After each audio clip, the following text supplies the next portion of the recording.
Today, let us study about Dāna or generosity. If you ask, what is meant by Dāna?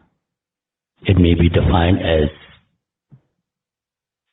generosity, liberality, like offering of food, offering of clothing, personal amenities, etc. to needy persons, to persons who are worthy of honor like our parents, elders, relatives, or bhikkhus, etc. But as in any other good or bad action, so also in offering gifts, it is the noble intention and the volition that really counts as the action, not the mere outward deed. In Pali we call Sayādaw. That meritorious deeds are the most dependable refuge for the welfare of their lives throughout the samsara. As you all know, the samsara, the cycle of existences. So it is customary for them to do meritorious deeds such as Dāna or generosity, Sila or morality, Bhavana or meditation to their utmost. Now, you may want to know the resultant benefits of the meritorious deeds like Dāna or generosity.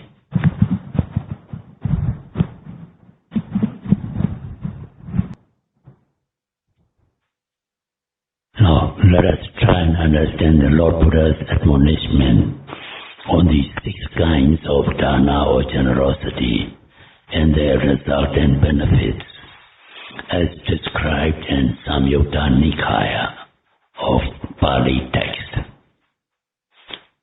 Once upon a time, while our Lord Buddha was residing at the Savatthi, Jetavana monastery, one Deva is the celestial being.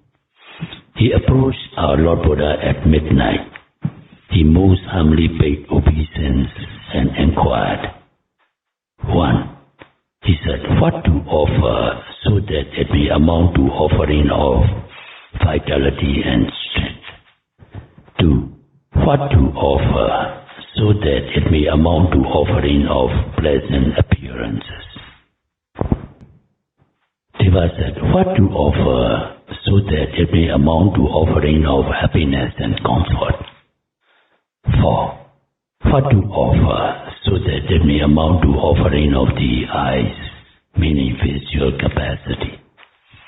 And 5. What to offer so that it may amount to offering of all the 4 gifts? The Lord Buddha, our enlightened one, replied thus. O Deva, 1. Offering of food amounts to offering of vitality and strength. 2. Offering of clothing and robes amounts to offering of pleasant appearances.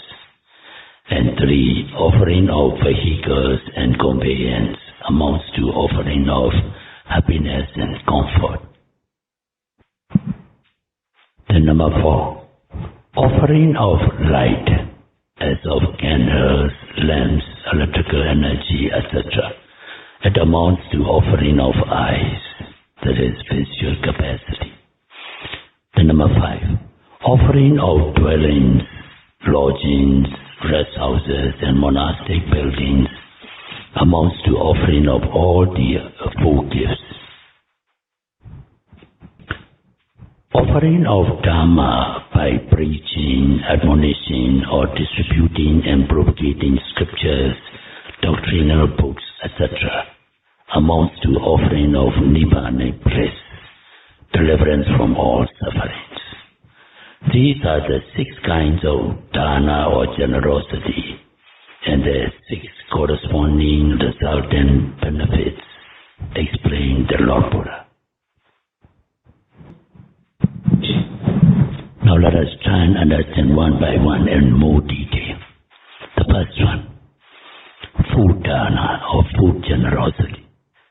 Even if a person is healthy and energetic, when one is deprived of his daily normal food intake, one gradually becomes weak and lethargic. But when one's nutrition is replenished, one becomes hale and hearty again. So, food dana amounts to offering of vitality and strength.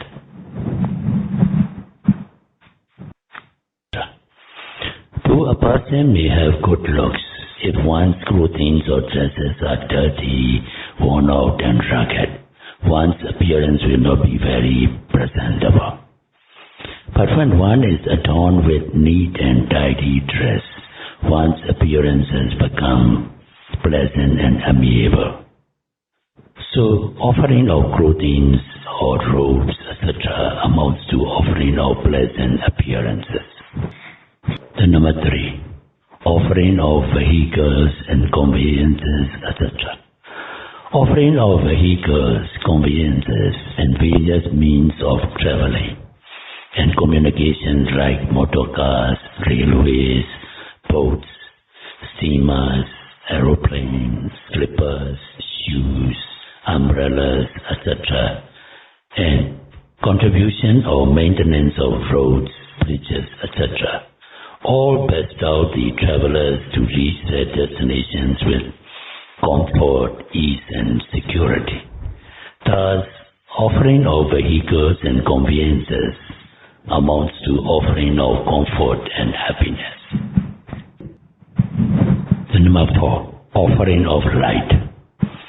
Though a person's eyesight may be good, if there is no light, it will not be possible for one to move about properly in one's daily routine. That is how offering of light amounts to offering of the eyes. Then offering of dwellings, etc. A person, after a day's strenuous work and life's labor, comes back under the shelter of one's dwelling and rest, will revitalize him. He will recuperate with renewed vigor physically as well as mentally. That is how offering of dwellings amount to offering of all 4 gifts. The number 6 that our Lord Buddha added was offering of Dharma. Teachings, preachings, admonishments, exhortations of scriptures, canonical texts or religious or ethical and moral literatures, etc., will accrue to those who study, learn and practice, and striving deliverance from all these samsaric suffering. Hence, the offering of Dhamma amounts to offering of the eternal bliss of Nibbana. In conclusion, I wish may you all be able to practice the above explained generosity and attain the corresponding noble blessings and finally realize the eternal bliss of Nibbana. Now if you all have questions you may ask. The question is, if one can differentiate between big dana or small dana. Differentiation of big or small is on the material side. In our Buddhist philosophy or our Buddha's teaching, we always have two-sided vision or two perspectives when we consider about things in life.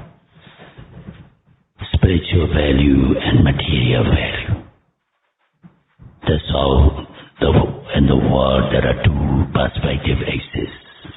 Materialistic perspective and spiritual perspective. So in considering the amount of generosity or dana, like big or small, we have to consider from two perspectives. So when we consider about the size of dana, in simple terms you may call it as quantity and quality. Big or small represents the quantity, amount of giving rich or abundant supply of materials or gifts, that is large quantity or big amount. depending on one's capacity. One may be able to present or give just a small amount. So on the material side, the object can be big or small, and that is how we can differentiate. So this quantity of material amount is from material perspective.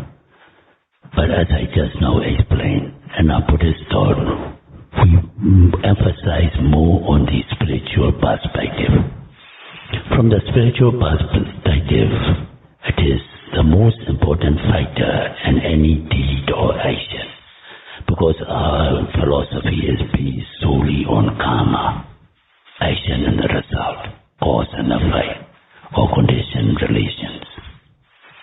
So on the spiritual perspective, the intention, which we call Jirana in Pali, or in English, volition, intention or volition, that is important in deciding about the size or the resultant effect of the Dāna or generosity. So we must emphasize on that, because karma means volition or intention to give generosity. So in spiritual perspective, the amount of the gift offered doesn't matter much, but this jirana or the intention or the volition is more important, according to our emphasis regarding the karmic law, natural law of the karma. To understand better, commentaries explained by similes. You all know banyan tree. There is a big tree next to our garage. The tree is very big, but its seeds of the fruit it bears is very small. So the quantity of Dāna or generosity may be as big as the tree, but if one's intention or volition is not correct or not proper, then the result, no doubt any action will result, but the result will be like a seed. Like a seed is just like a small peanut. Compared to the tree is giant size, very big, and the seed is small. So commentary gives example. Volition, that is how we emphasize on jirana, volition or intention. Though the offering amount may be as big as the tree, if one's jirana or volition is not proper, then the resultant effect can be very small. Vice versa, on the other hand, though the material offer may be as small as a seed, but if one's intention or volition is properly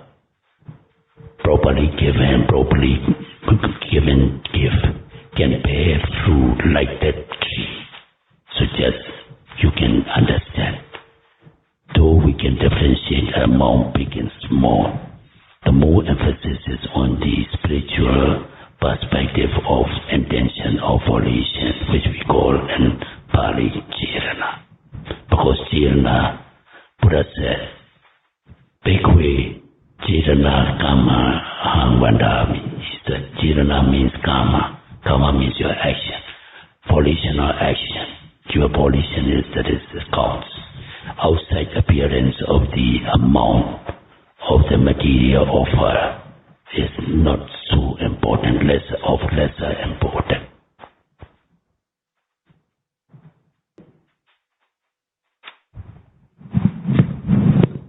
So after understanding this much, let us study Sapurisa Dāna, so that we know how to offer properly, to be more fruitful. Buddha has taught at one time Sapurisa Dāna. Pali word Sapurisa means noble or great beings like bodhisattvas, arahants and noble persons. How they give dāna or how they offer gifts or how they carry out the generosity. So if we understand, if we let us study and to understand it, so that whenever we do Dāna or generosity, we can do it properly. The first feature of Saburisa Dāna, or the generosity or offering by noble persons, is one, Sada. They usually develop, they offer gifts with true Sada, true, lofty, very noble, with noble Sada. Out of good faith, out of good conviction, by truly understanding the action, they offer it. That is why one of the first feature of Saburisa Dāna, or the generosity offered by these noble or great persons, is called Sayādaw. Sada means confession of faith.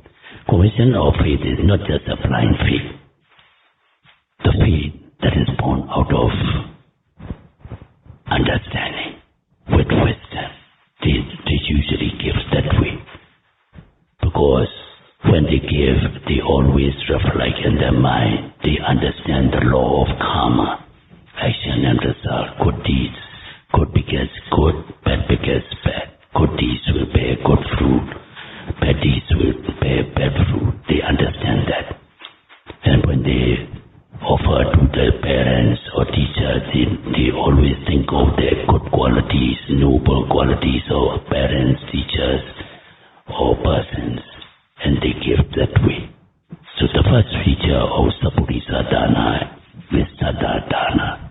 So whenever we do Dāna or generosity, we must reflect, or we must carry out with true Sada or faith or conviction. So Sada is the first feature, and it is very important. It's the basic of this Saburisa Dāna. So what we must have faith in? We must have faith in true Buddha. True Buddha, as you all know, has 9 infinite virtues, but he himself has formulated for easy memorizing and understanding into 9 Kadayana virtues that we recite every day. Itipiso Bhagava Arahant Samma Sambuddho Vaja Charana Sampano Sugato Loka Vidu Anuttaro Purisa Dhamma Sarati Satha Deva Manusanam Buddho Bhagava. So you have confidence in Buddha, not just a blind faith. True Buddhas have infinite virtues which can be formalized or summarized into 9 Kadayana virtues. With that, you have confidence in Buddha. And you must have true faith in the Dhamma. Dhamma 6 Kadayana, 2 has infinite virtues. It is concisely formulated into 6 Kadayana 1. Sayādaw Bhagavata Dhammo Sandetiko Aga Griko.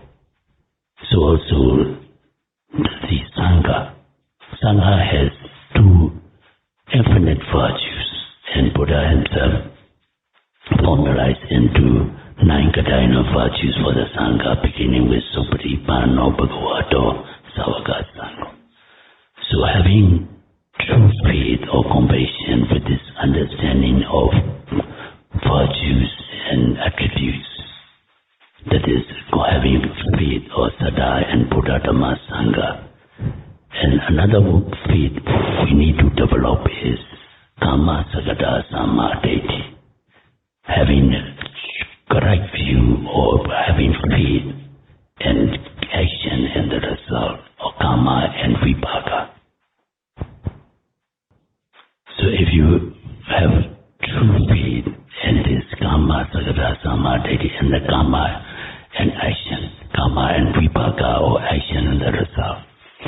That's why when we aspire for Nibbana, we have to perfect ourselves in 10 ways. And the first perfection or parameters we have to develop is this Dāna or generosity. So whenever you do any kind of offering, always aspire to gain Nibbana, deliverance from all suffering. The corresponding material results Whether you want it or not, you gain. Due to the law of karma or your action, you have to either have bad or good consequences according to your volition or intention. But any good action, we must aspire to gain Nibbana, because this is the only way to gain the true deliverance from this samsaric suffering.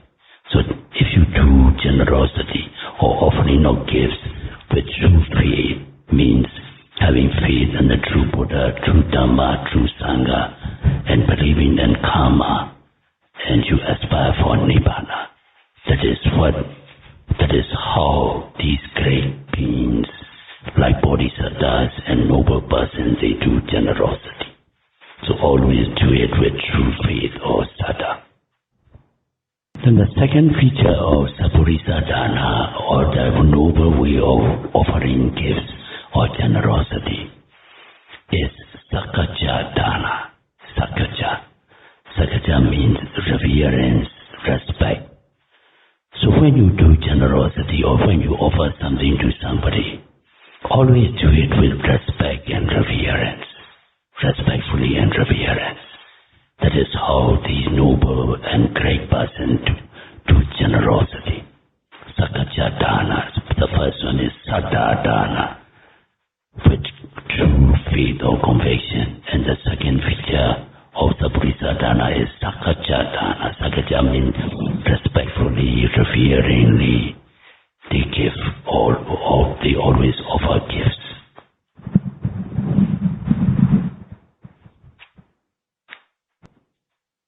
Because when we have some knowledge about something, we tend to become conceited, and we try to criticize the recipients of these gifts, and one tend to become arrogant. Not though they don't offer it with respectfully. Like if a beggar comes to the house, they just throw the coin and get out. So there is no Sakkaja Dāna. The Bodhisattvas, the great beings, they never do that. Our Lord Buddha Gautama, at one time, his name was Vilama and Vilama Sutta. Vilama is a Brahmana, high class, as you all know, in India, during olden days, even now, they still have caste system. And the higher castes are very arrogant and self-conceited. But Bodhisattva at one time, as a Vilama, is a billionaire. And when he intended to renounce the world, he invited by announcing anybody who is in need of anything to come and claim from him. And he offered it.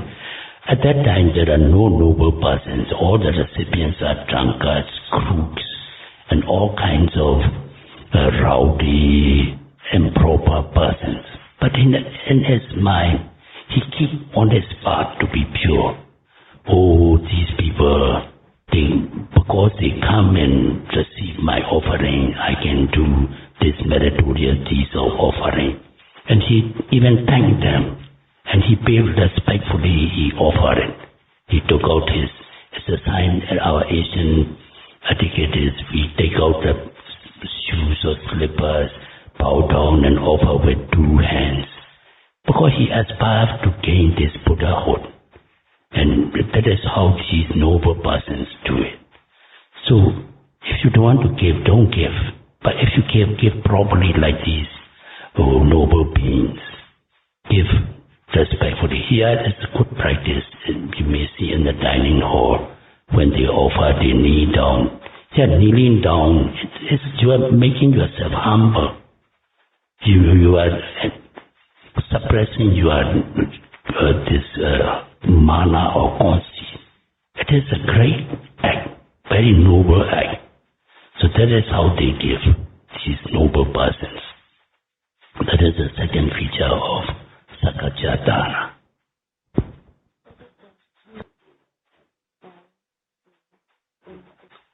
Then the third feature of this Sappurisa Dāna, or the noble way of offering gifts, is Kala Dāna. Pali word kala means timely, time, periodic or time. Timely gifts. Timely gifts means when the need arises, try to offer whatever one can. Like in case of like we have experienced here, tsunami and recently in Burma, Nakis, and all over the world there are many natural disasters, earthquakes, forest fires and etc. So when in time of need, if you offer it, that is what we call Kala Dāna. Or even in normal time, if you can choose your offering to a proper time, it will become Kala Dāna. Like at Katina time, you offer Katina robes, and during this Vasa period or rainy season, Vasa robes is rainy robes. So these are what we call a starving person you see, or some injured person you help, or you contribute some kind of service to the needy person. These are the examples of Kala Dāna. So these great beings like bodhisattvas and noble persons, they always give at the proper time and in time of need. And that type of generosity is we call Kala Dāna. The fourth feature of Sappurisa Dāna is Anokhita Dāna. Pali word Anokhita means without any attachment, offer you to freely, without any attachment or pulling back, or without any regret. Some, though they offer because they want some honor or praise by other people, they give half-heartedly, not with heart and soul, half-heartedly, and afterwards they regret that, oh, I have wasted my money.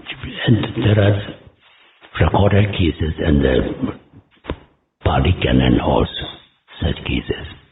So these noble persons, when they give freely. They never regret it. In fact, they rejoice every time they think of their offering. That's how you increase the benefit of your Dāna. But if you regret it, in fact, it is destructive to you, the result of your Dāna.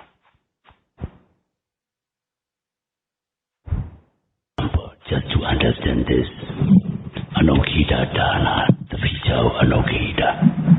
During Buddha's time, there is a billionaire by the name of Apotaka. Apotaka means he has got no children. He didn't get married and he don't have children, but he's a billionaire. He inherited from his parents. And though a billionaire with riches and wealth, he has got no intention or no mind to enjoy his own wealth. He just uses very cheap food, cheap clothing, cheap conveyance. Because at one time, in his past existence, after offering food to the Pachika Buddha is, as I have often explained, independently enlightened Buddha. So the recipient is very noble, and his Dāna bears fruit and he becomes rich.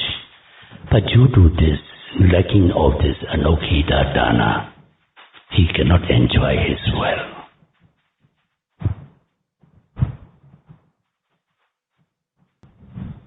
And one of his lifetime, when he went out to work, on the way he met a Pachika Buddha who came for alms round. And he asked Pachika Buddha, Venerable Sir, have you got anything? The Pachika Buddha said, I haven't got anything. Then he invited Pachika Buddha to go to his house and have food. And he went to his work, and on his return he met the same Pachika Buddha who has received from his house this alms food. And he said, Bande, have you received anything? Yes, I have received food from your house. And when he asked the Pachika Buddha to open the lid of the bowl, and when he see the nutritious and delicious food in the bowl, he regret his offer. Oh, what's the use of offering this monk who will eat and sleep? If I were to feed this food to my workers, they can give production many food. And that's how he regret. When he first intend to offer, it's a good jirana, but he himself cancel his jirana by regretting the offer. And that is why when he become a billionaire in our Buddha's lifetime, he has got no children, no relatives. He live alone with his wealth and riches, not enjoying his wealth. He live like a poor beggar, not willing or not having the intention to eat or to sleep because of his regret. That is what is meant Anokita Dāna. So when you do generosity or Dāna, the noble persons or these great beings, they do it with complete freedom or with complete detachment. Because Dāna or generosity is just a mere act of giving away, has very noble, basic, very profound meaning, because you are renunciation, you are practicing the parameters of renouncing your possession. Everybody cherish one's own possession, and the fact that you can renounce is a noble act of parameters of perfection who aspire for Nibbana. So that is how these noble persons do this, and that this fourth feature is Anokita Dāna. Then the fifth feature of Sappurisa Dāna is Anupahajja Dāna. Anupahajja Dāna. Anupahajja means not harming oneself as well as others. These great beings or noble persons, when they give generosity or Dāna, they don't harm themselves or harm other persons.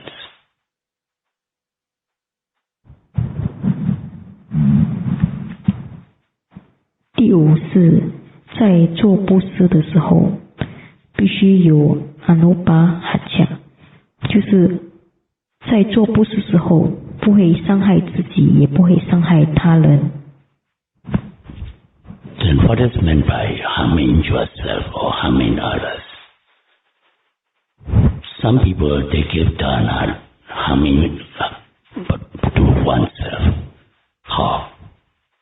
They give Dāna to inflate their ego, that they want to show off, so that to get the other person's attraction. They give big amounts because they can afford. They give big amounts and they feel conceited and their ego is inflated. That is the meaning that they give Dāna. No doubt it's a good deed, but they inflate their ego, and that is the bad deed. They're doing a mixture of good and bad deed. So that is how one gives Dāna or generosity, by harming oneself. Then what is meant by doing or giving generosity by harming other people? Some people, they give generosity, and just now, as I said, they inflate their ego and they become conceited. And not enough, they look down other people who don't give generosity.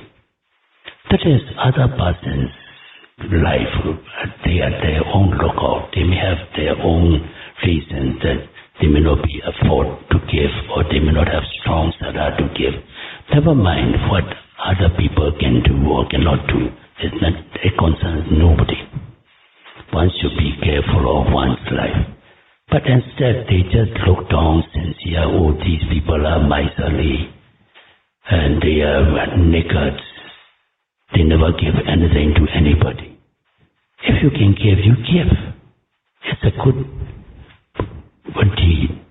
And you spoil your good deed by looking down other people, censuring and criticizing other people, using harsh language. These are all demeritorious. So plus and minus, if you draw a balance. You are on the losing side. So noble person, they never try to look down other people because they can give. They give freely without harming themselves or harming other people. And that is the feature of Anubhaya Dāna.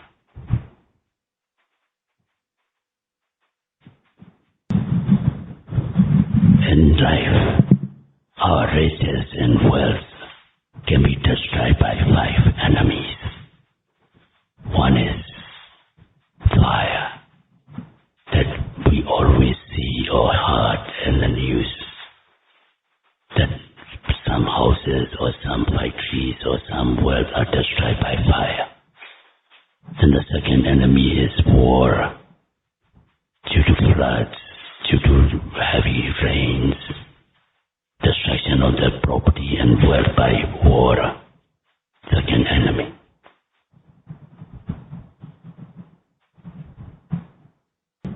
Then the third is monarch. And during olden days, nowadays some governments, they nationalize. Using the word nationalize, they rob from citizens' properties. So the monarchs, governments or kings, they can destroy your wealth or riches. Then the fourth is evil persons, robbers or dacoits. This do every day many news that snatch thieves, housebreakers, and so many people can destroy your wealth, robbers and evil persons, thefts. Then the fifth enemy is unscrupulous heirs, like drug addicts. Nowadays very rampant. Road devils, unscrupulous heirs, children go evil. They can destroy your riches. So these are 5 enemies that can destroy one's wealth or riches. So though somebody is rich, because of when he do this generosity or dana, this 5th feature of Anubhaya Dāna is lacking. And though they are rich or they gain some wealth or profit, they can easily be destroyed by these 5 enemies. When while doing this generosity, if one observes this 5th feature of Anubhaya Dāna, one's property cannot be destroyed by these 5 enemies. During Buddha's time, there was in India 1 millionaire, Jatila. He later became Arahant. He renounced everything and he became Arahant. Because in his past existences, he did generosity with his Anubhaya features. His properties, his wealth, it can be destroyed by none. At that time, he lived in Rajagaha. The monarch is King Bimbisara, and the son Ajatasattu, after killing his own father, he became the dynasty of the reign of Rajagaha. And one day he went with battalion to conscript this Jatila's mansion and all the wealth. But because his residence is made up of with very big mirrors, the reflection in the mirror, he thought that this Jatila, to be vulnerable Arahant, is resisting him with his own army and he has to run away. And when he came back, Jatila said, "Just now, Your Highness, you came to my house for what?" He said, "I came to conscript your house." "Oh, in that case, you cannot do that." He has rings on his fingers. He asked the king to try to extract one ring from my finger. Ajatasattu is very strong and healthy person. He's a young prince. He pulled and the rings never came up. He said, Ajatasattu said, "You just hold your palm up." And when he just make like this, not take it now, just put it in, and the ring fall by itself. So that shows that the person's wealth or riches cannot be destroyed by force if he has got no intention of giving. This Anupahaja Dāna is so beneficial. If you do your generosity with this kind of feature, your wealth and riches cannot be destroyed by those 5 enemies. So coming back to the question, the answer is yes, we can differentiate between the big and small amount of dana or generosity in the material aspect. But as I just now explained in detail, the most important emphasis is on the spiritual aspect or intentional aspect, because intention is, or volition is the karma that creates karma. So that is the most important difference we must make. Or in short, just simple word, not the quantity, quality is that counts.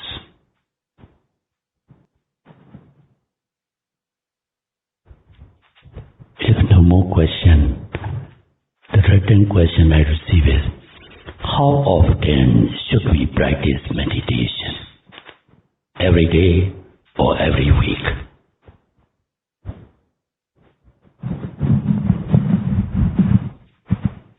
接下来的问题，修禅的要几时修禅呢？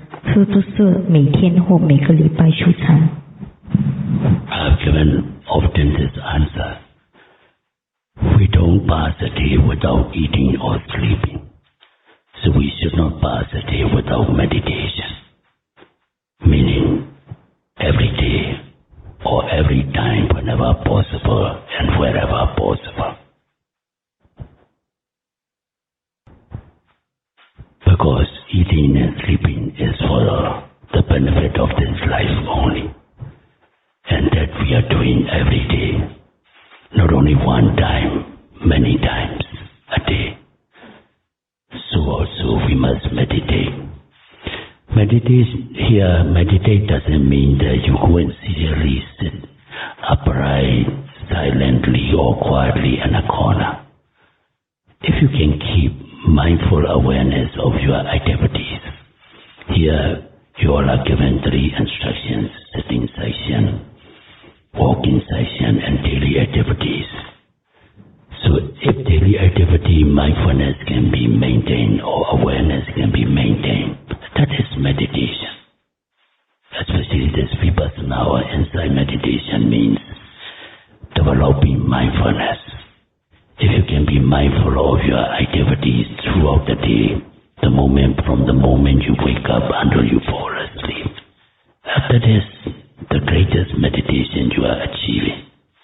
So, even if you go back to worldly life from a retreat, please don't neglect or drop your mindfulness. If you can maintain mindfulness everywhere,